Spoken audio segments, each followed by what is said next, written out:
Welcome to Forbidden Planet 42, celebrating 42 mighty years of Forbidden Planet in London and endeavouring to answer the ultimate question to life, the universe and everything. And today we are doing that with the mighty VE Victoria Schwab right here with us. And also we're privileged to be joined by Forbidden Planet's book buyer, LaRue Dodd. Hello guys, how are you both? Doing well, doing well. Yeah. Yes, that's quite the intro. Thanks, Andy. Well, it's the least I could do. It's the least I could do. So, Victoria, could I ask you just to give us a sense of when you were first aware of Forbidden Planet and when you became aware of what it was that we did? It's interesting because I first discovered Forbidden Planet as an American living in Edinburgh, going to graduate school, and there was a Forbidden Planet location in the area. And I think in the States often we have like comic book shops, but they don't really feel like kind of merch experiences. They don't feel like fandom experiences. They just feel like a comic shop. And they're kind of hard to find in a lot of the places that I've lived. And so walking into a Forbidden Planet and realizing that it was kind of like the inside of my brain, all of the things that I loved in one place, and a much more holistic experience than just comics or just pops or just, pieces. It felt like a place where you just got to embrace being a fan. And not just that, but you could be a fan of so many different things. It kind of felt like a little bit like the inside of the internet in that way. Like you didn't really have to declare. I've always loved that. I love that you can find a corner and find all of the books, and find another corner and find graphic novels, and find another corner and find action figures. It was quite a gift. It was quite a gift. And so the first time I saw it, the first time I experienced one was really just as a consumer. And then the next time I experienced one was signing in it as an author. And that was a completely different ball game. I felt far cooler than I am.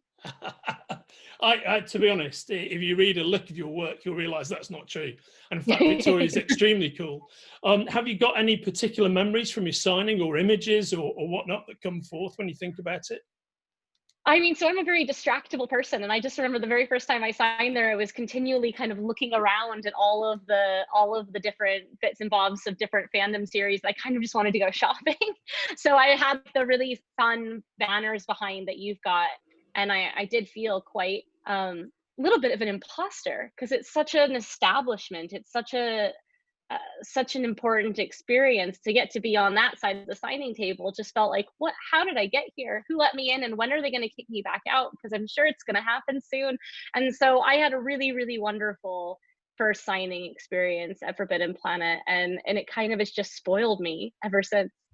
I am really glad to hear that that's the case, and really glad, particularly given the fact that we're having this conversation, recording it, to hear you say that. That's marvelous. It would be much worse if the opposite were true. I think the thing that's fascinating about Forbidden Planet as a store experience is that as pop culture has gained such a massive hold in kind of global recreation and global society, when I was a kid quite some time ago in the 70s, really the mass popular entertainment thing was either a bit about movies and it was about music, but it was sports really dominated. And of course now we live in an era where sports is still a very mighty thing, but pop culture, that thing we've all loved through all our lives, however long those lives may be, is massively in the ascendant as the thing that equals it. And in the same way that like a human brain might develop over those 42 years, so is Forbidden Planet. So I always feel like, to a degree, I'm navigating around inside this almost, living brain of pop culture, if that makes sense. That's a great way to describe it, though, because it's also a way for me to see what's current and what's popular and what people are loving right now. I mean, I grew up in the anime and manga scene, but it was very fringe at the time. Like it wasn't something you got to be really out and proud with. And now to like get to see like so many elements of pop culture become mainstream is really refreshing. But also it's a really cool way for me to see what I might be missing. It's a really nice general environment. Like it's almost like a 101, a great starting point for me to see and discover a lot of things that might not already be on my radar. Yeah, I think that is exactly right. And also a lovely way to put it. Laura, I know you've got a bunch of questions for Victoria, so do you want to you want to get into them? Yes, yeah. So my first one would be at your first signing. So what was there anything you were tempted to buy, like you said about being distracted? So what did you have your eye on, or did you buy anything? I collect villain Funkos, like specifically like antagonists, and so I definitely am that one that's always going to be found. Weirdly, also, so I have a very strange intersection of that. I like anything that combines the nostalgic like loves of my childhood that have now been re-envisioned. So if I find like a Princess Bride element or a Miyazaki element, like I go to the places where almost pop culture has given second life or to a new generation, but something that I hold very, very dear from my own childhood. So I'm always on the lookout for something that's Howl's Moving Castle. I'm always on the lookout for Princess Bride. I'm always on the lookout for like Cowboy Bebop and Trigun, because those are the ones that or Yu Yu Hakusho, like ones that I grew up on. And that like inspired and informed me and still do. So yeah, I'm often, and I'm just a very visual person. So I'm usually the one that's like looking for the thing that isn't something everything is going for at Comic-Con, but is like a tiny little gem that is a little nod. Like if I can find a Calcifer, anything Calcifer, that's what I want. I'll immediately grab it. Yeah, I can definitely see that.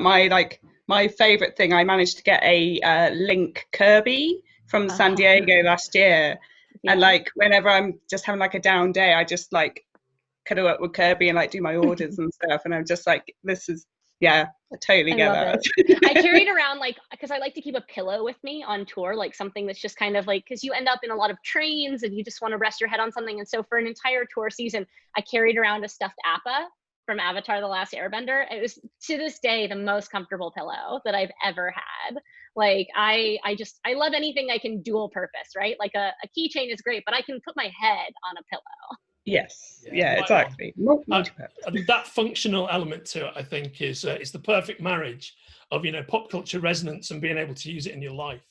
Exactly. Well, and also I just like travel this year has obviously been abruptly stopped, but like I was in 17 countries last year. Like I can't bring a lot of things with me, but I love tiny little reminders. You know, my laptop 2 years ago was just absolutely covered in one anime. It changes every year. You know, it goes from like My Hero Academia to, oh my God, the ice skating one. And I'm like, oh, Yuri on Ice. Thank you, Yuri on Ice. I have just like multiple, and so like it either needs to be flat so that I can adhere it to a surface, or it needs to be functional. So Funko Pops are great, but I have to like collect them in places. Yeah. So there's like an entire line of them at my house in Edinburgh that's like on top of the bourbon and like whiskey cabinet. And then here where my parents live in France, I've collected just like a small handful, but they don't pack easily. So anything that packs easily is just perfect for me. Yeah, right on. I think that's very sensible, and it's so great to be able to bring your particular pop culture loves with you wherever you go. I think that's a very important thing. You know, to have those totems with you, and particularly when you're flipping open your laptop, you're working, whatever. You know, that's all a great thing. Yeah, it's just a little reminder. It's a nice little kind of, not to be like, I don't want it to sound pretentious. It's kind of a reminder of why I do what I do. Like when I get to open something up and I get to see, you know, a sticker or some totem that's something I'm a fan of, it's a reminder that I'm incredibly lucky to make things up for a living, that I get to create and engage with my own fandoms now. And so I will never stop being a fan as well as a creator. And so I think it's really, really important to remember how it feels to be on both sides of that equation. Yeah. No, I think that's really important as well, because you're always, when you do signings, you're always very like, you're just very like warm and friendly to people, and that really comes across that like you're a fellow geek. So it kind of try. Yeah. I'm also just a massive introvert, and so like I know how hard it is to not only like a thing, but to like be very honest and open and vulnerable with liking a thing, especially in the face of the creator of that thing. And so I think it's just always really good to remember that, I mean, we're all fans of something. And I think that's one of my favorite things about fandom is it's not a ladder. Like you'll see a very famous person in one field who is a massive fan of something in a different field that you've never heard of. Like it doesn't go one direction, you know? It's nice to see like an actor who's a massive fan of a comic, or, you know, an artist who's a massive fan of, you know, a comedy series. Like, I just love it when it crosses over like that. Yeah, definitely. So let's segue into comics, seeing as you mentioned it. Congratulations on Extraordinary.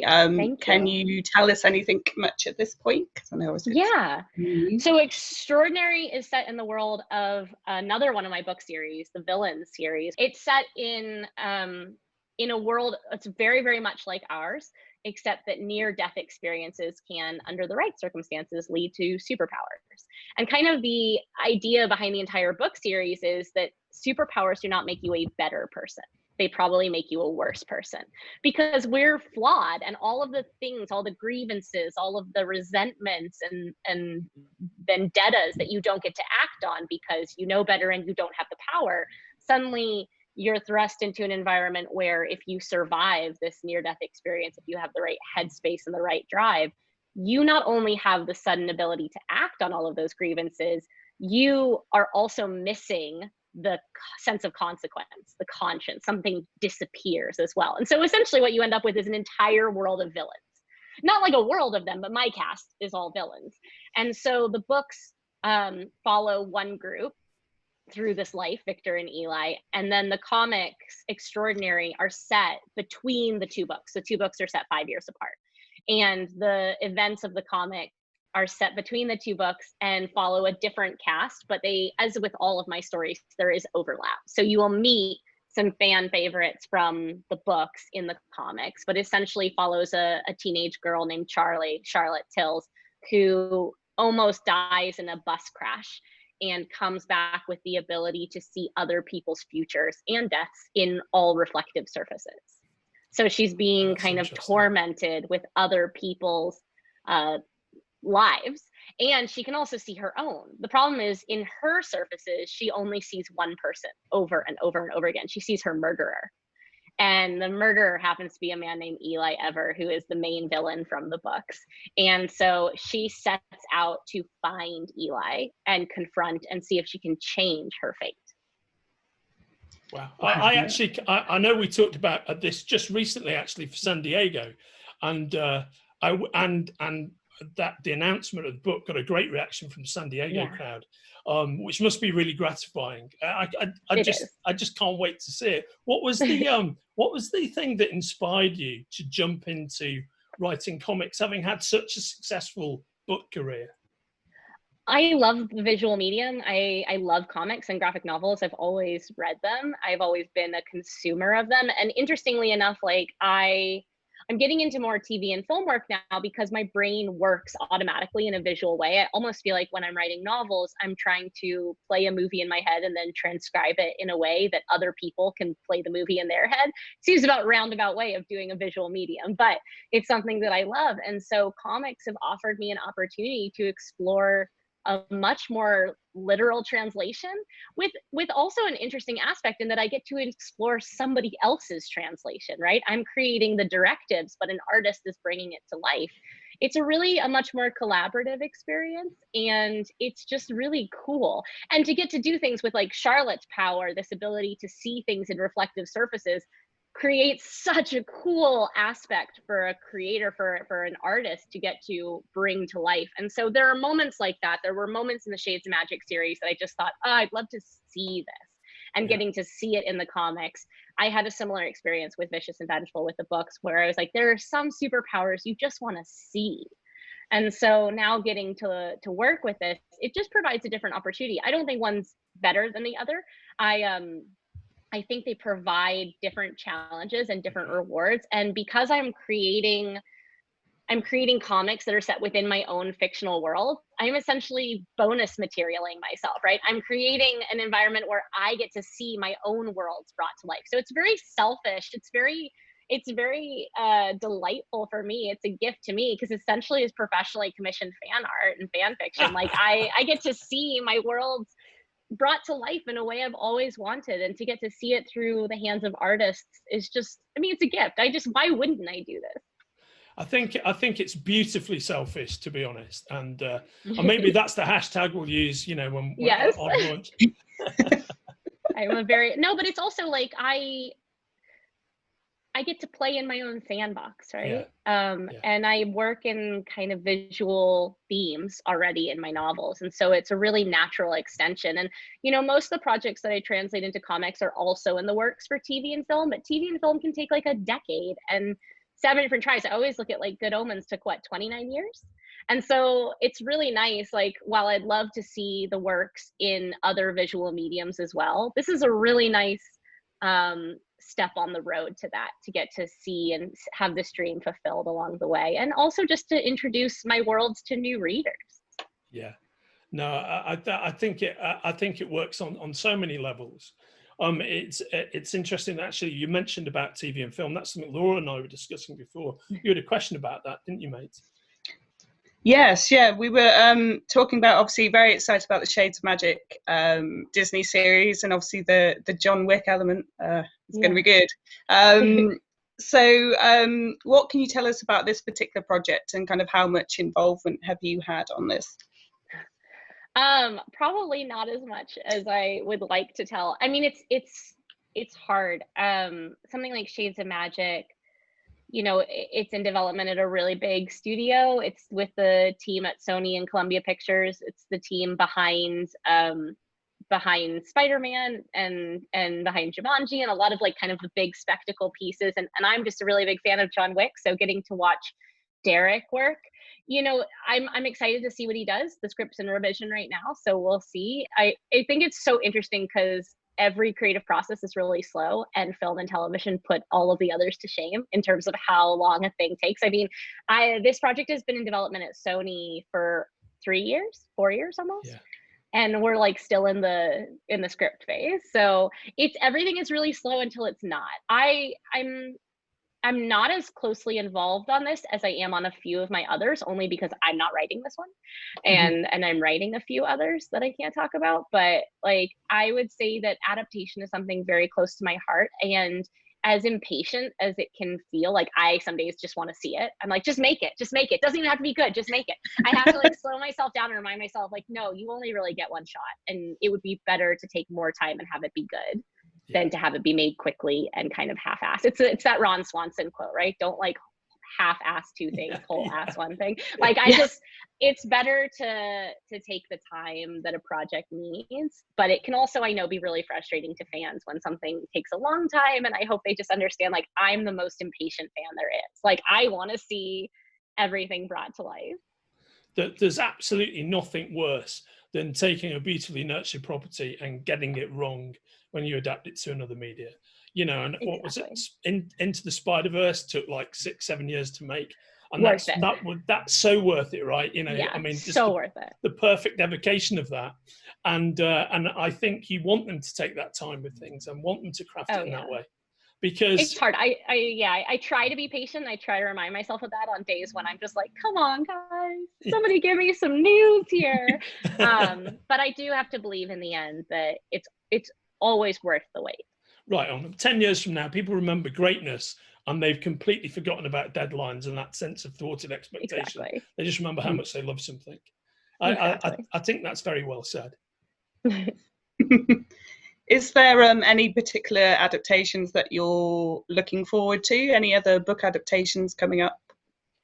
I'm really excited for Lee Bardugo's Shadow and Bone on Netflix. I think that's going to be really good. I hope it's really good. I'm a big fan of Lee's work, and so I'm excited to see that. And it made it through production before Corona shut down, so it was very, very fortuitous. I'm a fan of Umbrella Academy, and that's coming back in like 3 days. So the universe gives. I'm also a fan of like Lucifer, and Lucifer is coming back for its final season in.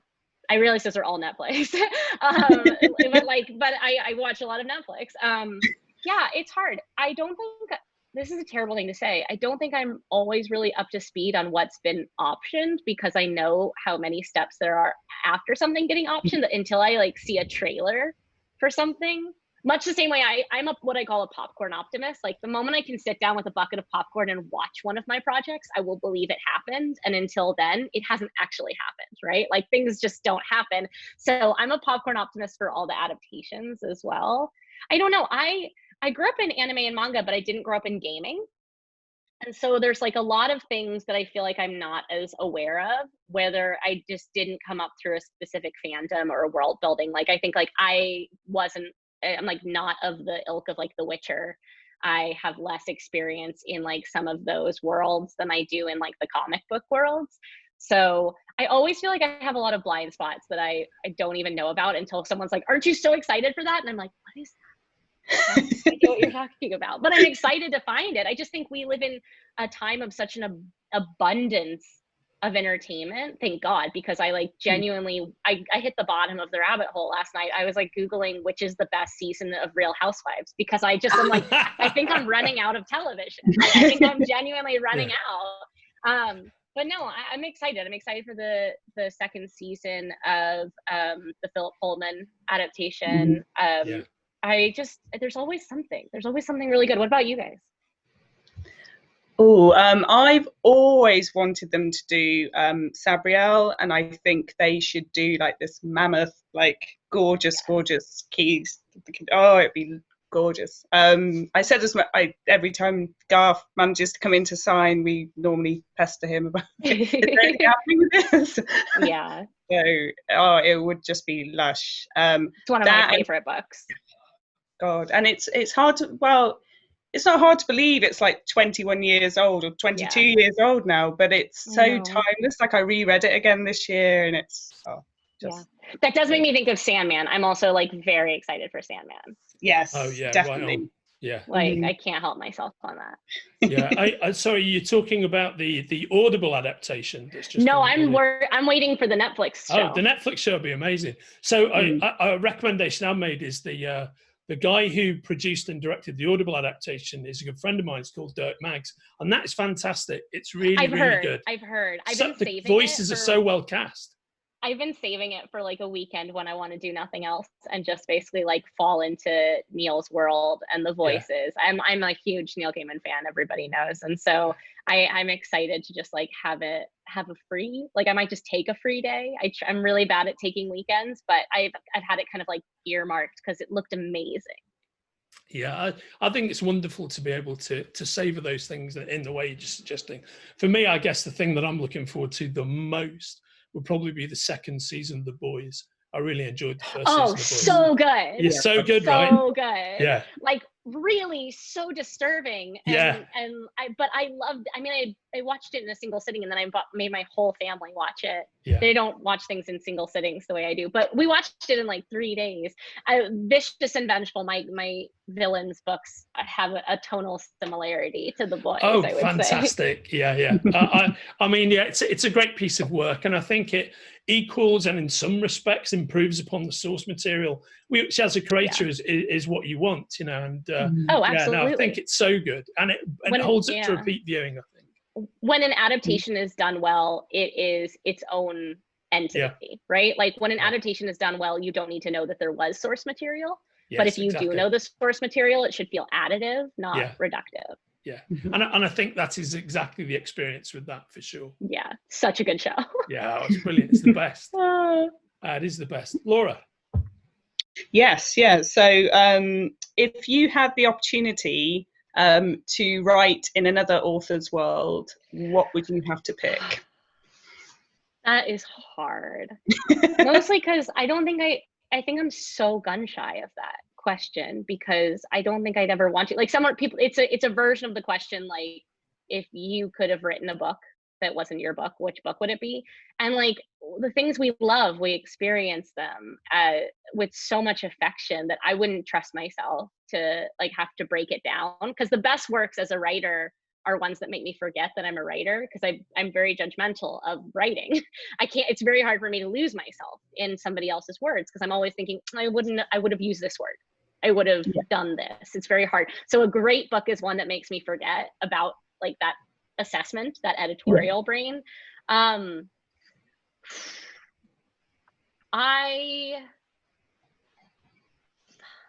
I genuinely don't know. I want to consume the things. I don't want the stress of having to like make them as good. I think that's so much pressure. It's the reason I haven't touched any of like Marvel or DC or anything. Is like I just want to keep my sandbox mine. I want to, like, it's hard enough. I'm working on a few adaptations of my work for TV right now, and it's hard enough to even imagine like I'm gonna have to step back enough to let a writer's room take over some of the jobs, and that means like letting other people play in my sandbox. And when you write a book, you're a tiny god, and when you write a show or a movie, you're not. You're one of like a pantheon, and so it's a hard thing. I'm not sure I'm cut out for playing in other people's sandboxes. I think that's a brilliant answer, because I would say one of the great things about your situation is also that you own your own sandbox. I mean, you're in a position that a lot of writers would love to be, and certainly a lot of people who do great work for DC and Marvel, they can spend 10, 15 years of their working life getting to the point where, they own their properties. And for every, say, Ed Brubaker, who has an amazing 10-year run on Captain America and then moves on to write his own even better, more brilliant stuff, he had to do all that time in the DC and Marvel trenches to break out of it. So to be in that situation already, I think that's a very heartwarming answer, actually, to to be able to savor the position that you're in. I'm sure I'd write fan fiction in some of them. I just would never like want to show it to anybody. Would want the freedom. Just to loop back on when we were talking about comics before, are there any? Can you just give us some more thoughts about specific comics or graphic novels or people in the comics world that you actually particularly enjoy?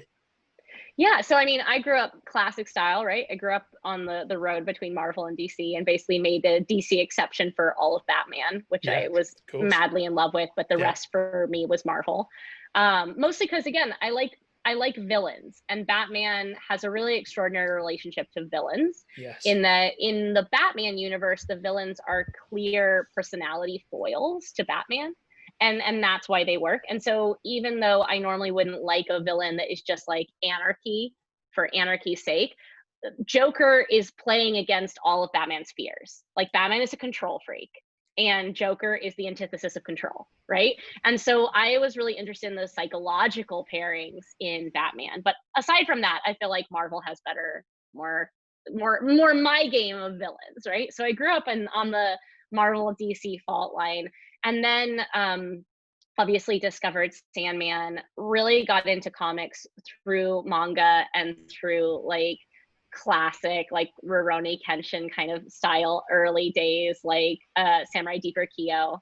And then came into anime, and then as an adult really found a lot of the comics that speak to me so much more, like the Monstrous series, the ones like I went through a stage where I was really into like the whole graphic novel, like the whole story tome of a novel, mostly because I'm an impatient reader and I don't like getting one arc through and then I'm like, more, and then they're like, in a year. And you're like, but I want more. But no, I came up through like Matt Fraction. Fraction, also, he's a genius. Yeah, he's brilliant. Brilliant. Wicked and the Divine, Saga, really anything that got into like character flaws. Yeah. Sex Criminals. Sex Criminals is such an awesome book. It is like, brilliant. It's so good. It's so good. Oh God, it's great. But I remember having a moment reading one of the earliest issues of Wicked and the Divine, where they had Kelvy McElvey, the artist for Wicked and the Divine, had such a cool double spread element that they would do whenever there was the transformation and the creation of a new one of the like the risings of the new deities. And it would take like the full double page of this like falling. And I remember being like, you can do this? Like, it wasn't like the panels, there were no panels. It was just like, it broke the form for me. And because I came up through a lot of the conventional panel reading structure, I was like, holy shit. Like, this is so cool. And then I started looking for things which broke the vein more, which broke the mold more, and started realizing the flexibility of it and just falling madly in love. And now I have everything on my shelf from from Batman through like graphic novels like Bloom or Heartstopper, things which are really like adorable. And I remember also having that feeling with a graphic novel called Nimona. Was just like, again, it just kind of broke me in a really nice way. And so, yeah, I have like a really weird amalgamation of comics that inform me. And I'm always looking for new ones. I'm always trying to find ones that kind of scratch that itch, whether it's like Pretty Deadly or I really liked like the young Loki or like the agent of Asgard or Agent of Chaos. Like I have like a very, very strange, just kind of conglomeration taste. Given the specific arc of your interests, I would really recommend, there's this store in London called Forbidden Planet that you need to shop at, because you sound completely like the typical hardcore customer for that store. Yeah, check it out. You like it. Perfect. It's like a perfect. I was gonna make a Harry Potter reference, and I realized Harry Potter's kind of ruined now, but like it's so informed my childhood. But like I would say it's like my room of requirement, right? Like it the kind of space you enter and you feel seen. Yes. So. Yeah. I think that's a great way to put it. Laura. Yes, yeah. I think the worst thing I discovered was when we were still obviously working in offices before COVID, that we can get stuff sent from the store to the office, so we can buy it without having to go near the store, which was very dangerous because you have to say, I'm just going to order stuff to my desk, and then it doesn't equate to money. It's just just got all this stuff. It's just I'm moving this from here to there. It's not money. Yes, exactly. I'm doing it for the greater good. So it's, of course. It's fine. So we've got to ask about the kind of big release for October, Addie LaRue. What can you tell us about Addie? Addie LaRue is one of those projects that taught me patience, right? So like talking about even coming back to like the film and TV stuff where I say, I know it's hard to wait. Addie LaRue is a book that taught me it was worth the wait. I got the idea 10 years ago, almost exactly, spring 2011. So we'll be 10 years ago in less than a year. And it is about a young woman who makes a deal with the devil to live forever. And he doesn't want to do the deal because he doesn't get her soul until the deal is done. And if she lives forever, he'll never get her soul. So it doesn't really appeal to him. And in a moment of just complete recklessness, she says to the devil, you can have my soul when I don't want it anymore. And so sensing an opportunity, he agrees and he grants her immortality. And in the interest of ending the deal sooner, he curses her to be forgotten by everyone she meets. And it is about her life over 300 years as she moves through time and history with the inability to leave a mark on anyone, physically or mentally, the inability to impact the world, and the only person in her entire life who remembers her is the devil himself. And it's about their relationship over 300 years and about her life over 1 year in New York City as she, at 300 years old, has come to terms with her deal, she believes, made peace with her deal, she believes, found a way to exist, she believes, until she meets a young man in a bookshop who remembers her name. And it just kind of throws her entire life sideways. And so, I didn't write it. I had the idea.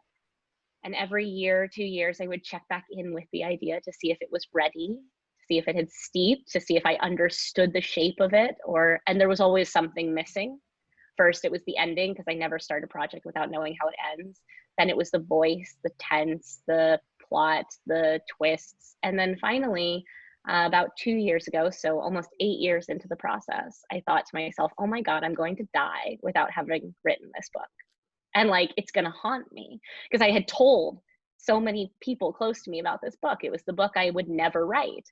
And so I sat down in the garden and I just started. And 2 years later, here we are. It's finally coming out. Like I say, a decade in the works. And I'm not a patient person. Like, I have a tattoo on my body. I have several tattoos, but I have a tattoo from when I was 19. I was so impatient to get. It's in Latin and it has a typo. And I will not let myself get the typo corrected. It's a very easy typo. It's a U and it needs to be an A and it's Gothic script. So it's so easy to fix it. I will not let myself get this tattoo ever fixed, because it is a reminder to me about what happens when you're impatient. And like, I am the most impatient person I know. And so to have a 10-year relationship with a story, to wait, because I knew it was the kind of story I was only ever going to get to tell once. Yeah. And I didn't want that once to be wrong. I needed it to be right. And so, yeah, and now it comes out in 2 months. No pressure whatsoever. I mean, it sounds exciting. awesome. Yeah, I can't wait. Yeah, it's been a long amazing. time, and we've just gotten I've just started revealing the blurbs for it, like the official quotes, and the first quote was from Neil Gaiman and the second quote was from Naomi Novik. And so there's just like, I'm over the moon getting to talk. Like, I'm just really happy that people seem to be getting the book. It's a weird book, and it's sad and happy, and it's about defiant joy and about hope. It's a very weird year for it to be coming out, but it feels like maybe the right year for it to be coming out. And people seem to be connecting with it, the early readers. And so I really couldn't ask for anything more. It's the most me I've ever put into a book, which is very scary for me. And that's publishing in October, is that right? October, yeah. Fantastic. October 6th in the US, and I think October 8th, would be in the UK. So one of the things that we're doing as part of the Forbidden Planet 42 celebration is we're using this as a launch for Forbidden Planet Television, where we're going to do this on an ongoing basis every week.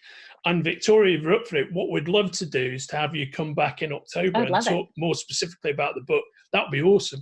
I'd love it. And I will just say that there's a special Forbidden Planet edition of Abbey LaRue. And it is got it's so, I mean, bells and whistles, like Bible edges, like gold foil edging on the paper, and like it'll be signed. And it has it's the prettiest book I've ever seen. So yeah, I would be very happy. Oh yeah, and we'll bring that to the session and we'll get into it. Yeah, we're all very excited about that. Kind of spoiler, we actually knew about that special edition, but I wanted you to be the person to say it. So yeah, we can't wait. It's very, very exciting. Thank you. Hey Laura, I know we've got a whole bunch of things we talked about before, so what else would you like to get into? Yes. So I'm going to ask something about the publishing industry as a whole. So if you think something could be changed to kind of make it easier or make it kind of fairer for people to work within the publishing industry, what would be your kind of what would be the thing you'd want to change? I think probably the requirement of location. Mm-hmm. Like, I mean, as we're discovering right now through coronavirus, working from home or working remotely is definitely possible. And while I think we miss a lot of the elements of community, these are things which can be forged. And I think publishing, I don't know as much in the UK, but in the US, like, it's very elitist in that you need to mostly like live in New York City. And while you're coming up, and you're not being paid a living wage. So really the majority of people who are able to enter the publishing industry are like middle and upper class white people. And what that means is that we have a system which does not encourage diversity, especially like encourage diversity without a whole lot of other privileges. And if we took away the geographic mandate, especially for like a lot of the younger roles, a lot of the up and coming roles where people are learning and shadowing, if we took away the geographic mandate, then it would open the field to a huge amount more people and a huge amount of diversity. And it would be able to give people the experiences that aren't required, like that don't require them to be in the city. And so I think like I think a lot of the problems with publishing are that we have a lot of habits and a lot of things that we are loath to change simply because we haven't changed them, simply because this is how we do it. I mean, there's a sense in publishing, as in all creative forms in all industries, really, that like, well, this is how we've done it, so we have to keep doing it that way. And if this year has taught us anything, it's that no, we don't. Like, we can be more flexible, and we haven't been out of choice, right? And so I think if there was one thing that could be changed, I mean, there's a lot of systematic change that needs to happen in creative industries, but I think that this is something that absolutely there is no reason not to start doing this, is to have remote internships, remote entry level, remote ways for people to shadow and find out where they want to be within the industry that don't require them to bankrupt themselves and chance their futures. Here. I think that is absolutely correct. I think that's bang on. Yeah, that's bang definitely. on. And you know, the truth is there are many upsides to be taken from the pandemic. There are many awful things that have happened, and continue to happen, like there is in any time of difficulty and course. or conflict. But there's so many great learnings to come out of this experience. That chance to reset and think about it all, I think that's exactly right. I think that's spot on. Yeah, amen. Laura. Yes, yeah. So this is a question I always have to ask authors, because I'm always really intrigued as to who they would take along with them. If you had a questing party, so you're allowed to select 3 people to go on an ultimate quest, who would it be and why? What kind of quest? Like, are we hunting a dragon? Are we searching for treasure? Like, what do I need? Do I need strategy? Do I need like brawn? I would say kind of Final Fantasy style, that there's kind of an end of the world goal that you're kind of going towards, but there's also obviously many things along the way. This is very, very good. Well, I have 2 writers that this is probably not the answer you're expecting. I have 2 writers. They are 2 of my closest friends in this world. We go everywhere together. We go on quests together, Daniel Clayton and Zoraida Cordova. And basically they are my team and they are my emotional support gurus and also my adventure seekers. We normally, like this time of year, we would all be in Scotland at my place writing books and going hiking, and or I'd go hiking with Zoraida and I'd get massages with Danielle, because each their own. But they're 2 of the most brilliant authors that I know. They're ambitious, they're driven, and I trust them with my life. And I feel like that's pretty much everything that you need in a quest party. Yeah, definitely. And I think, did Zoraida do Incendiary? Was that? Yes. Yes, yeah, that was a phenomenal book. So. Yeah, Danielle did an incredible series called The Bells, which is about like beauty and like the weaponization of beauty culture. And Zoraida did her most recent release is Incendiary, which is fabulous. And so, yeah, I think I would take them with me anywhere. Also, we tend to like go, like we spend New Year's last year, not this past New Year's, but the one before, in Amsterdam, you know, and we'll go somewhere and we'll just rent an apartment for a week and we'll write and we'll roast chickens and we'll drink. And I feel like that's pretty much who I'd want on my quest party. That's why I love doing these sessions with Laura, because she asks questions that I would never think of.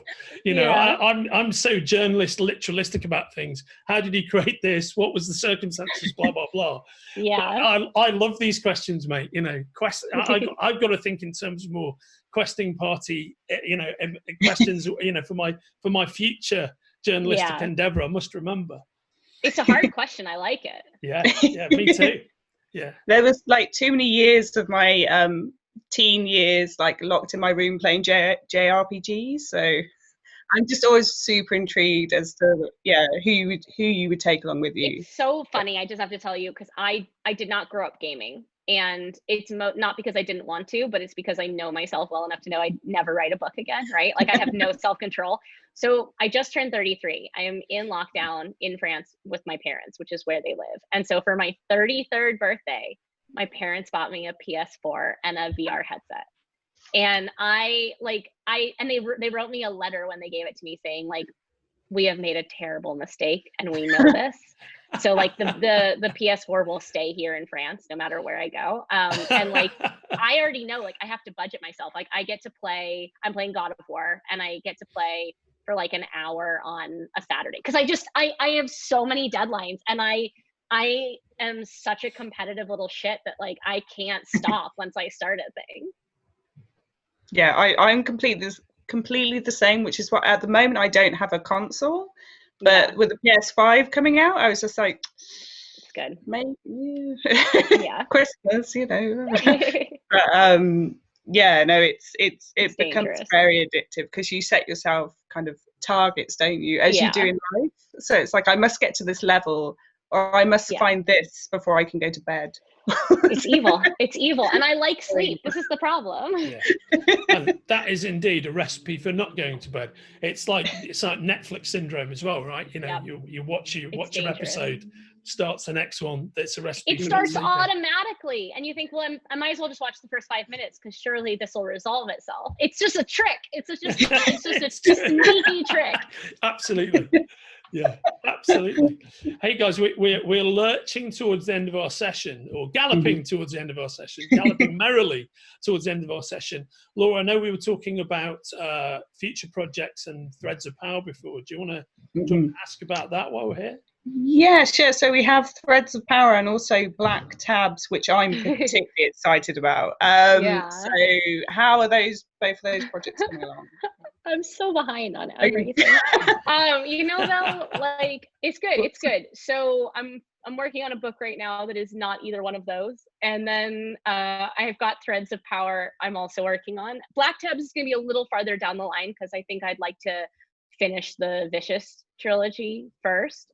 So I've decided I finally got permission to like do the third book. It was like, because at first they bought one book and I was like, but I really want to do 3. And they're like, we're going to buy 1 book. And then they were like, if it does well, you can have another book. And so then Vicious did well.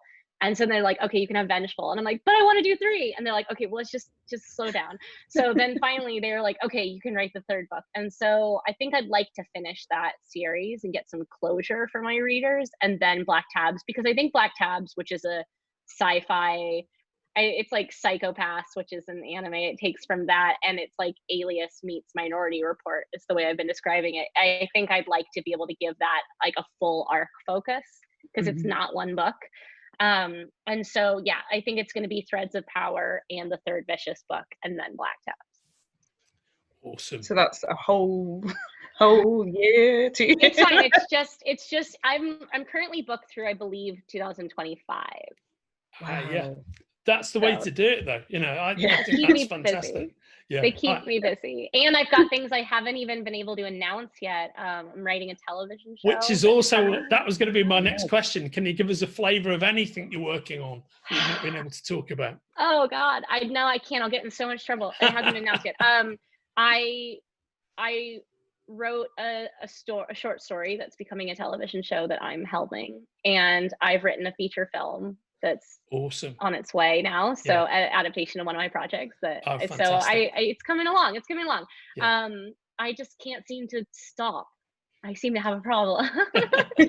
Everyone's like, do you want to take a nap? And I'm like, yes, I do. And then I take one day and then I'm like, oh no, but I've got 72 things I should be working on. And so I just can't seem to help myself. I open all these doors. Now I have to walk through them. Well, the greatest medical minds in the world give you the recommendation that one should never stop, and sitting down is the enemy. And exactly. So always keep moving forward, right? It's a cliche. I'm trying. Yeah, I can see. I'm trying. I desperately need a nap. I was saying there's like 10,000 sheets of paper I'm signing. There's my violin I took up violin in January, and so I practice every day. There's a puzzle on the table behind me for whenever I'm just thinking through a brainstorming problem. I read books while on the bicycle. I don't have a problem. I think it is, given your output, it's a glorious problem, and it's fueling all that creativity. So that's good for us. It's good for the audience. Right, just before we wrap up, just a couple of really brief questions. If you could recommend one comic right now that's not created by yourself, what would it be? Monstrous. I feel like anyone who hasn't read Monstrous needs to go and read Monstrous. One recent novel. I'm reading the 3rd book in the Poppy War trilogy by R.F. Kuang, and it's a fabulous series. Awesome. One movie from the last 18 months. You know what? I liked The Old Guard. I watched The Old Guard on Netflix, and I found it very entertaining. Anytime you put Charlize Theron in front of me, I'm going to be entertained. But to give you 2 very different things, I'd say The Old Guard on Netflix is fun, and I would say that Parasite is one of the best movies I've ever seen. Parasite's phenomenal. I've seen it now like 3 times. Couldn't agree more. Yeah. It's hypnotic, actually, isn't it? And it brings you back to it, and you see so many more things. There's so much in that movie to unpack. It's a phenomenal piece of work. Yeah, well said. Thank you so much. Victoria, thank you for spending this hour with us. Of course. And it's very much appreciated. Please come back and join us again in October, and we'll look forward to having another chat then. Absolutely can't wait for Addie LaRue, and it sounds like such an exciting project. We're very excited about it, aren't we, Laura? Oh, definitely. Thank you for being so prolific. You make my job a hell of a lot easier. So. As I try. Well, you make it so that I can actually keep writing books. So thank you. It's a glorious continuum. So, so this has been Forbidden Planet Forbidden Planet 42, and you have been watching the mighty Laura Dodd, the mighty books brain from Forbidden Planet Central, and the spectacularly talented, the always fantastic to speak to, Victoria Schwab. Thank you for joining us. Thank you, everybody, and we will see you in the store. Cheerio, goodbye.